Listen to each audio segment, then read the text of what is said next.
Hello there everyone and welcome to the official preview of the Netherlords. We are reached the alpha stage of testing. It is an internal test going on right now, but you will be able to join as soon as we finish with the team and are satisfied with the results. So far, as you can see, we have changed the lords, including this title screen, which I personally found it very awesome, and I hope you will like it as well. And so let's I'll give you the quick overview of the game, of what we have so far, and just decide for yourself, do you like it or not.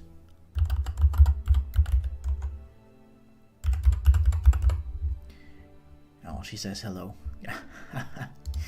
Alright, so jumping straight into it. We have designed those loading screens. They are unique, and there are 40 of them. And there will be an NFT with a very high resolution of that image, which we will be able to own. I will tell you more about it a bit later. So this is a character creation screen. It was redesigned as well, as you can see. It is a previous location, but you enter it in a different time, more like early in the evening. So let's create a new character here. So you just need to press the button, and you can pick from 8 races and 7 classes. So there are humans, orcs, goblins, the elves. Yeah, detailed description there on the right of every class and race. The dwarves, the ogres, catfolk, and tieflings. Male or female, it's up to you. They are fully customizable. You can change the appearance, the body, head, the hairstyle, everything. Starting from the arm length, breast size, whatever you like, foot size. The same goes for the head, cheek position, chin, and so on. Wolves, elves, goblins, orcs, and humans. So for the purpose of this video, let's create a new goblin character, because they start in the town, so we can check the town.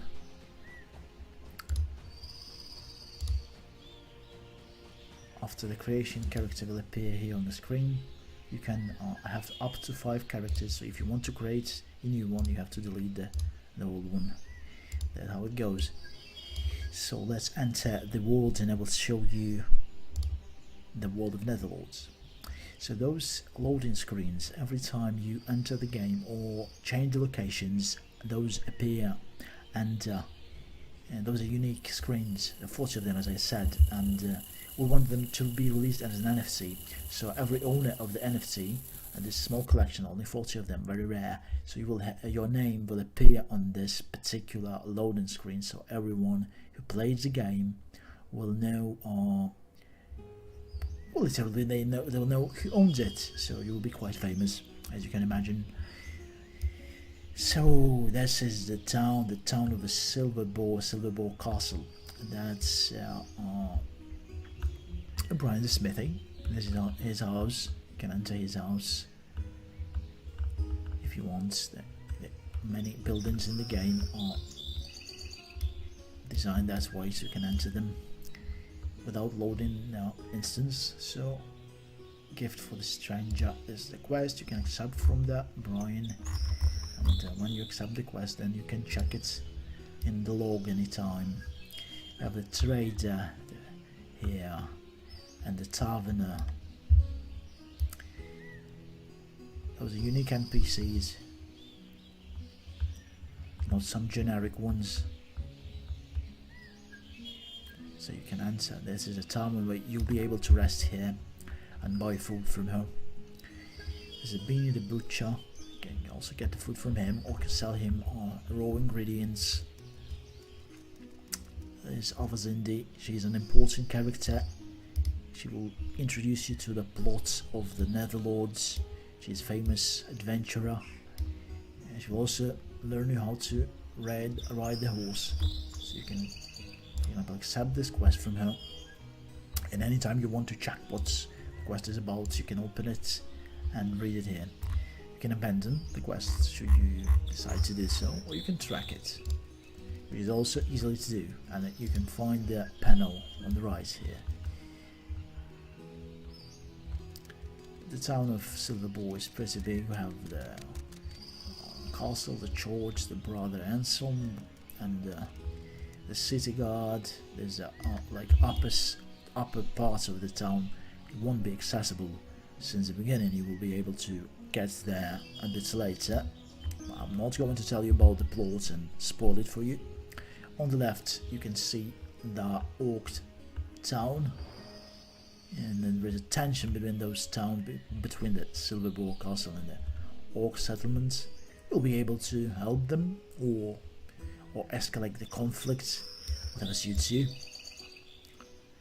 So this is the upper part of the town, and that's where the town guard live, in the barracks. You can check it in the game later, because it's pretty big, so I'm not going to stop everywhere. I'm just showing you the town from a distance. You can see it's a pretty big town,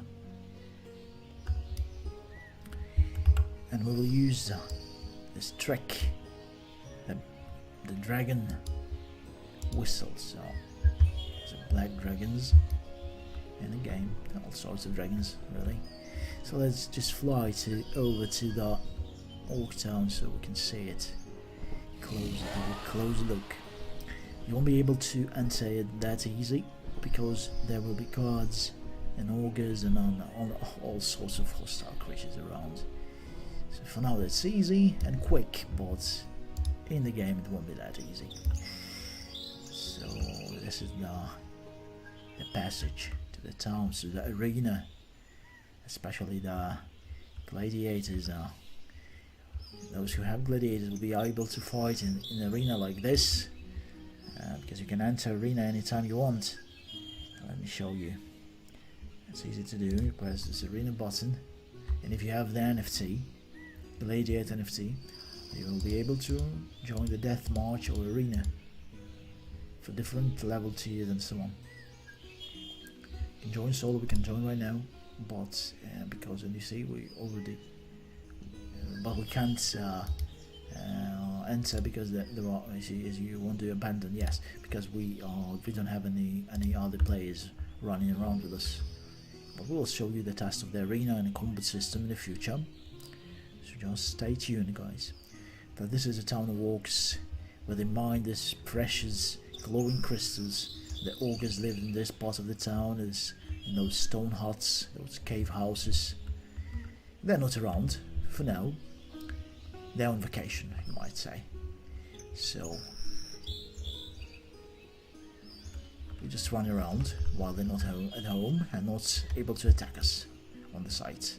That's where the leader lives, and you can see he's hoarding those crystals here. You'll be able to steal it from them should you decide to. There'll be a lot of interesting quests in the world of Netherlords. So that's the Orc sound. As you can see, it's pretty big and spectacular and nice. There was another location which I will show you, is a river town. It's close to the orcs. The smugglers and rogues and all sorts of the shady guys are living there.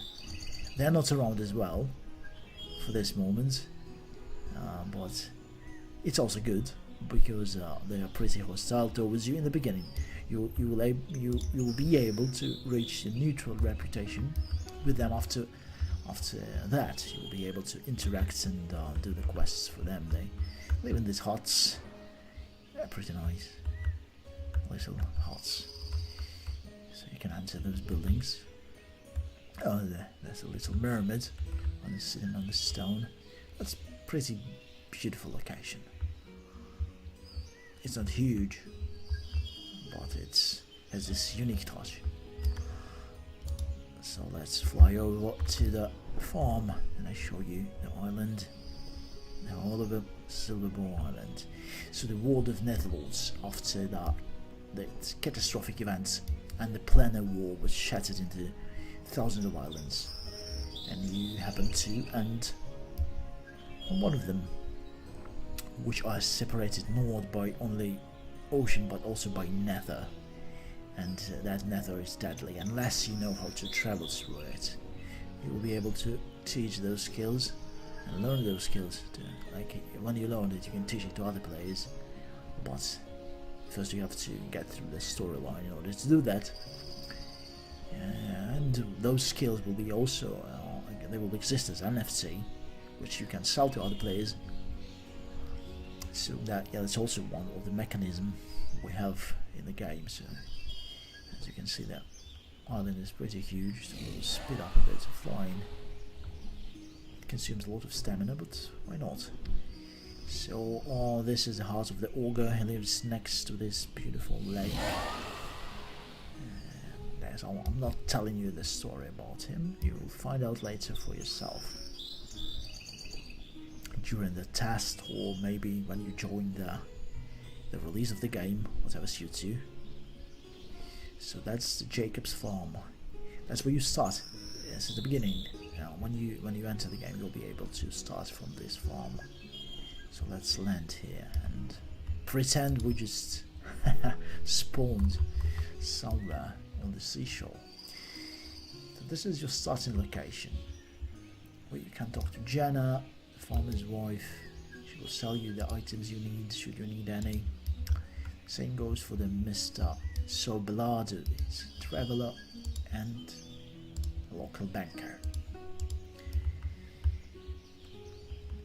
Also Rithiel, and she's an elf, and Goldpug and a half-orc. They're helping Jacob on his farm, and he found the story, which won't be spoiling anything by telling you that you're shipwrecked and he found you on the shore. You can accept this quest from him and check the log. It will show you the shipwrecked quest. You can track it as well, and the only requirements to accomplish this quest is to talk to him. They will give you the sword, sorts of weapons and armor. So after you complete it, you will get experience, and you'll be able to, if you're standing with an NPC, you get a reputation every time you complete the quest, obviously. So you can read about the quests when you accept it or anytime later. The same goes for the items. There is a tooltip. When you just hover this item, you get the tooltip. So let's say we accept the quest, and then we will have to deal with those lizards. I'll show you the combat system in the next video, because a lot of things have changed, and I'll just feel better. You just better see the fully functional, and it's very exciting. You'll like it, I'm sure. So this is a quick overview of the game.